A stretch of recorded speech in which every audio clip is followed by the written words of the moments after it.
Ce centre des Restos du Cœur est le plus important de Poitiers. Chaque semaine, il distribue de la nourriture à près de 800 familles. Des lasagnes. Oui, ça. Des lasagnes. Oui, c'est bon.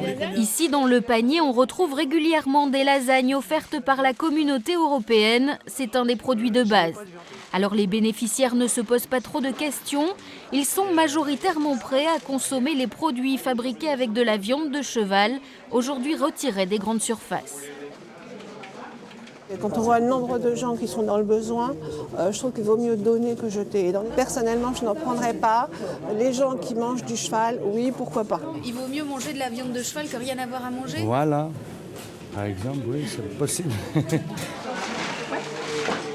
La clientèle de chaque jour en grande surface ne va plus l'acheter, donc on la donne à des gens qui, eux, sont en difficulté et n'ont pas forcément les moyens d'aller en grande surface.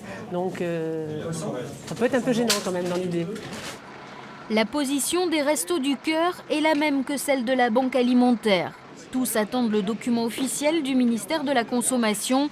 S'il n'y a aucun risque sanitaire, les produits surgelés à base de viande de cheval seront stockés et redistribués en toute transparence. Si on les distribue, on fera ça en toute transparence en indiquant bien qu'il s'agit de cheval et non de bœuf. Et tout ça lorsque tous les risques sanitaires auront été levés.